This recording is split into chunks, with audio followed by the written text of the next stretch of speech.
शांत प्रकाश जी से हम पहला सवाल लेंगे। शांत प्रकाश जी, राहुल गांधी ने अंग्रेजी में जिसे सेफ कहते हैं, हिंदी में हम तिजोरी कहते हैं, उससे एक पोस्टर निकाला और उन्होंने अडानी और मोदी जी को उसमें दिखाया। उन्होंने कहा कि इस रिश्ते में सिर्फ यही दोनों सेफ है और आप एकजुटता की बात करते हैं, लेकिन विपक्ष कहता है कि ऐसा नहीं है। आपका जवाब? देखिए, सही मायने में अगर हम बात करें तो आज कांग्रेस की स्थिति बहुत खराब है जी। हरियाणा चुनाव के बाद में कांग्रेस को दिखाई दे गया कि हमारी स्थिति देश में ठीक नहीं है। पूरा दम भर रहे थे, पूरी तरीके से अपने आप को जीता हुआ इन्होंने घोषित किया था हरियाणा में, मगर वहां पर जिस तरीके से इनको शिकस्त मिली वहां से ये बौखला रहे हैं। और सही मायने में जैसे कि मोदी जी ने कहा कि एक है तो सेफ है जी, वहां पर इनको अपने आप को खुद को ये सेफ महसूस नहीं कर पा रहे, आंशिक महसूस कर रहे। इसलिए जो अभी तक पढ़ा, जो अभी तक देखा है इन्होंने, क्योंकि सेफ के अंतर्गत रहे तो वो कल सेफ उठा करके लेके आ गए।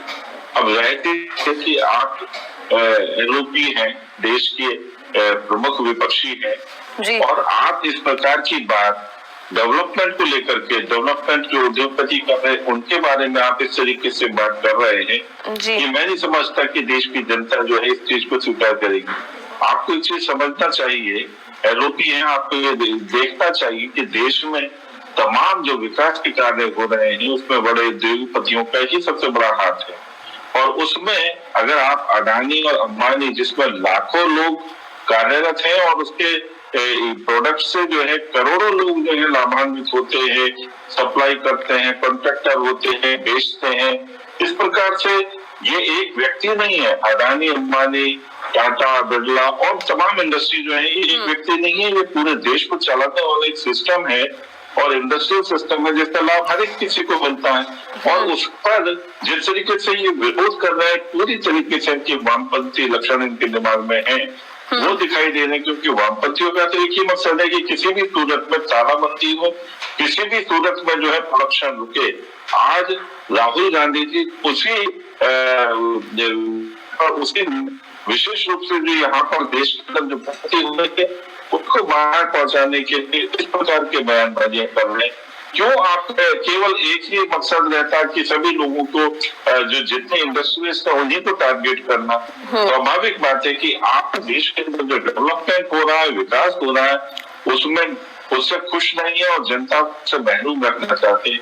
इनकी हरकत को जनता बहुत बखूबी समझ भी पा रही है और इनको इस तरीके से अभी हरियाणा और कश्मीर को धक्का देकर के बाहर निकाला। महाराष्ट्र, झारखंड और साथ ही साथ देश में 50 जगहों पर उपचुनाव हो रहे हैं, वहां पर भी इनको जनता जो है बाहर रखने वाली। ठीक है, इकबाल अहमद जी, आप है वो लगभग 8 से 9 लाख लोग, जी हाँ, हम आपको बता रहे हैं 8 से 9 लाख लोग आज की डेट में धारावी में रह रहे हैं। धारावी की जमीन की कीमत का अंदाजा अब इसी बात से लगा सकते हैं कि अगल बगल कई रेलवे स्टेशनों से घिरा हुआ है। धारावी इसी के साथ ही साथ बांद्रा कुर्ला कॉम्प्लेक्स से ये कुछ ही मीटर दूर है और बांद्रा कुर्ला कॉम्प्लेक्स वहां का सबसे पॉश इलाका माना जाता है।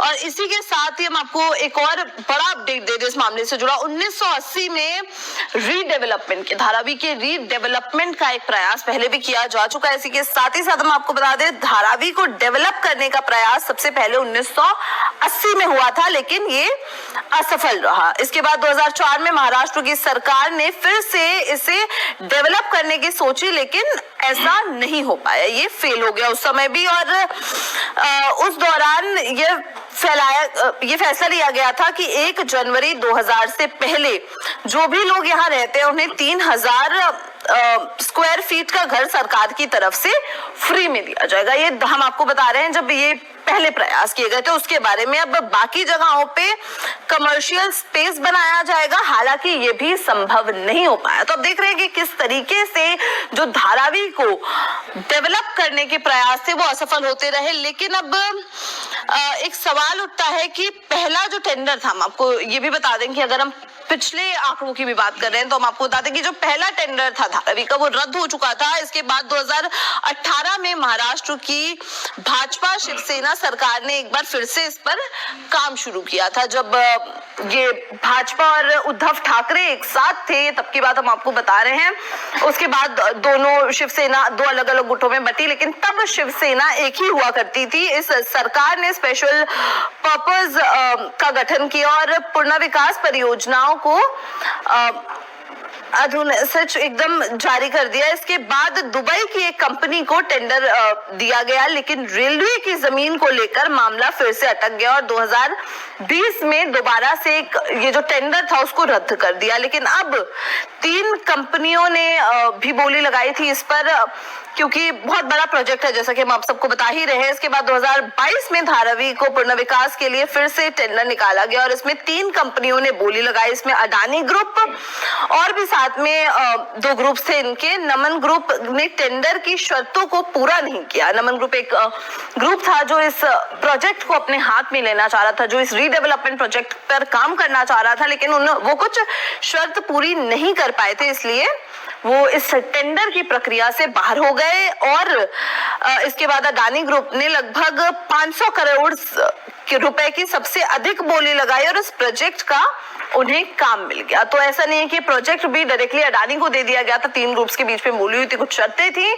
उसके बाद अडानी ने सबसे ऊपर बोली लगाया और ये टेंडर उनके हाथ में चला गया। अडानी ग्रुप को जब काम मिला, इसके बाद परियोजनाओं के लिए महाराष्ट्र सरकार और अडानी ग्रुप ने मिलकर एक ज्वाइंट वेंचर स्थापित किया। इसका नाम Dharavi redevelopment project private limited रखा गया। इसके बाद अडानी ग्रुप ने इस प्रोजेक्ट के तहत धारावी के निवासियों को 350 स्क्वायर फीट का मकान और सभी सुविधाओं देने का ऐलान किया। उसके बाद ही इसके अलावा वहां पर एक जो व्यावसायिक गतिविधियों के लिए भी इंफ्रास्ट्रक्चर खड़ा करने की बात की गई है। लेकिन अब एक सवाल जो है, यहाँ पर एक बहुत बड़ा सवाल उठ रहा है कि क्या धारावी की जमीन अडानी को मिल जाएगी? तो इसका सीधा सा जवाब है नहीं, क्योंकि अडानी को वहां पे रीडेवलपमेंट प्रोजेक्ट का काम मिला है, जो वहां पर वो रीडेवलप करेंगे, डेवलपमेंट करेंगे और वहां से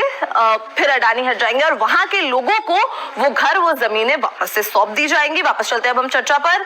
श्याम प्रकाश जाटव जी, अब हम आपसे, क्योंकि कांग्रेस प्रवक्ता ने कुछ बातें कही, उस पर भी हम आपसे अब जवाब लेना चाहेंगे। और ये बात साफ तौर पर कही गई है कि जो जमीनें हैं वो अडानी के पास नहीं आएंगी, अडानी को सिर्फ वहां पर रीडेवलपमेंट का काम दिया गया हुआ है। श्याम प्रकाश जाटव जी, देखिए आपने जिस तरीके से अभी धारावी का जो प्रोजेक्ट है उसको किस तरीके से आगे गवर्नमेंट जो है, वहाँ की स्टेट गवर्नमेंट, उसको किस तरीके से उन्होंने योजना बनाई है, वो आपने बहुत सरल और स्पष्ट भाषा में रख दी। और मैं समझता हूँ कि कांग्रेस के जो प्रवक्ता हैं वो समझ भी पा रहे होंगे कि वहाँ पे कोई जमीन किसी को, अडानी को बेची या उसको तोहफे में नहीं दी गई है, बल्कि अडानी वहाँ पर एक कंट्रैक्टर है और कंट्रैक्टर की हैसियत से वो वहाँ पर डेवलपमेंट का काम करने वाला है। मगर इस बात को ये जो कांग्रेस के लोग हैं ये झूठ करके परोसेंगे, क्योंकि इनको यही झूठ करता है, केवल झूठ बोलना और भाग जाना, झूठ बोलना और भाग जाना। संविधान की किताब तो लाना, मगर उस पर कागज करके होना है। 8500 रुपए खटाखट पैसा देंगे, मगर फटाफट भाग जाना। आप हिमाचल प्रदेश में टॉयलेट, जो हमने पूरे देश में 14 करोड़ से ज्यादा मुफ्त शौचालय बनाए, हिमाचल प्रदेश में टॉयलेट पूरी में। तो आप ये लगा कि इनकी स्थिति ये है कि इनको जनता से कोई लेना देना नहीं है। इनके पास जो सेफ है, अलमारी है, उस पर भ्रष्टाचार का पैसा भरना है और उसी पर ये पूरी तरीके से टारगेटेड है। आपने कर्नाटक में देखा है कि मुख्यमंत्री भ्रष्टाचार में लिप्त है, उनके ऊपर मुकदमा चल रहा है, कभी भी गिरफ्तारी हो सकती है।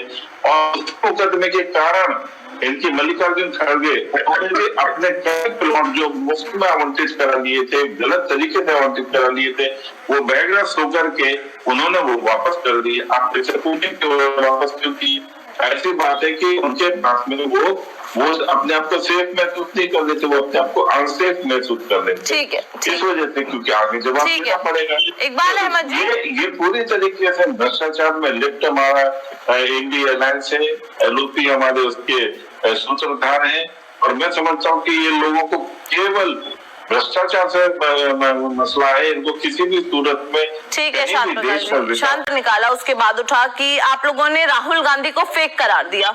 क्या फेक है राहुल गांधी? क्या आपको ऐसा राहुल गांधी में फेक लगता है? शांत प्रकाश जाटव जी, उनके आरोपों का भी जवाब दीजिए और मेरे सवाल का भी। अब आप एक चीज देखिए ना, फेक की तो बात है, आपने खुद कहा कि वहाँ पर धारावी में किस तरीके से कंट्रैक्टर को, अडानी को वहाँ पर डेवलपमेंट का काम सौंपा गया, और कांग्रेस की प्रवक्ता, या यूँ समझ लो कि कांग्रेस के प्रवक्ता उस फेक नैरेटिव को आगे बढ़ाने के पूरा प्रयास कर रहे हैं, और पूरी तरीके से ये साबित कर रहे हैं कि ये धारावी का जो प्रोजेक्ट है वो रानी जी को जो है वो बतौर भेंट कर दिया गया, और वो उसको अपने पर्सनल इस्तेमाल के लिए इस्तेमाल करने वाले। अरे भैया, डेवलपमेंट होगा तो कोई भी कंट्रैक्टर जो है काम करेगा, और उस कंट्रैक्टर के काम करने का ये नहीं होता है कि वो चीज जो है उसको दे दी या उसका मालिकाना हक हो गया। आप लोगों ने पिछले दिनों कितना बड़ा नेगेटिव चलाया कि ताजमहल भी देखिए, ये लाल किला बेच दिया गया। अरे लाल किले का डेवलपमेंट करने के लिए, जीर्णोद्धार करने के लिए वहाँ पर किसी प्राइवेट एजेंसी को कॉन्ट्रैक्ट दिया गया। अब सारी सब जगह जो है ना ये झूठ बोलना चालू कर दिया, फेक जो है ना फैलाना शुरू कर दिया कि लाल किला बेच दिया। इस प्रकार की बातें करके आप क्यों जनता को गुमराह करते हैं? और आपकी जो देखिए पढ़ा लिखा वर्ग जो है वो आपकी इस बात को बहुत अच्छी तरह समझता भी है कि आप जो बात कर रहे हैं वो पूरी तरीके से फेक है, गलत है। और राहुल गांधी जी इस मास्टर है, उनको मैं अभी पढ़ रहा था कि फेक उनके इतने मीम्स चलते हैं फेक के, और वाकई कभी रात में देखा जाए तो उनके लगातार मीम्स आते हैं। तो एक हमारे उनकी अलग तरीके की छवि जो है उनके काम करने की शैली ने बना दी है। आप देश के एक प्रमुख पार्टी के जो है ना नेता प्रतिपक्ष है, ऐसी मिसाल दें ताकि लोग सीखें, ऐसी मिसाल दें ताकि उनका भविष्य जो आपके साथ जुड़े हुए हैं नए नौजवान, उनका भविष्य इकबाल अहमद जी अच्छी बातें करें। ठीक है, आप डेवलपमेंट के कामों में इकबाल अहमद जी वो आपको कह रहे हैं मनमानी पे जो चाहिए करेंगे और गंदीर बत्तियों को ठीक है इकबाल अहमद जी, ठीक है, कोई बात नहीं। शांत प्रकाश जाटव जी, एक आखिरी कमेंट आपकी तरफ से। उनके पास जवाब तो है नहीं। देश में जिस तरीके से डेवलपमेंट के काम कर रहे हैं, और डेवलपमेंट के काम के कारण से ही हमें जो है जनता चुन रही है। लगातार 30वीं बार प्रधानमंत्री मोदी जी ने जिम्मेवारी संभाली और प्रधानमंत्री बने, अपने बड़ा ऐतिहासिक पक्ष रहा, और वो जनता की ये ही काम कर रहे हैं, क्योंकि देश लोकतांत्रिक देश है, और यहाँ पर लोकतंत्र यानी जनता ही इसका सबसे बड़ा। जनता ने प्रधानमंत्री नहीं बनाया, अपने सवाल का जवाब दीजिए। बैसाखी ने बनाया प्रधानमंत्री, जनता ने उखाड़ फेंका है। इकबाल अहमद जी, आज हम जिस तरीके से 30वीं बार सरकार चला रहे हैं, और तमाम जगहों पर हम जैसे हरियाणा में और तमाम जगहों पर हम लोग जीत को हासिल कर रहे हैं, वोट हमारे मिल रहे हैं। महाराष्ट्र और तमाम जो झारखंड में जो चुनाव है और उपचुनाव है, उसमें भी हम बहुत अच्छी जीत हासिल करेंगे, क्योंकि हमारा मकसद यही है डेवलपमेंट। और ठीक है, इकबाल अहमद जी से मैं आखिरी एक कमेंट ले लेते हैं। हर जरूरतमंद को इकबाल अहमद जी, ठीक है शांत प्रकाश जी, ठीक है इकबाल अहमद जी,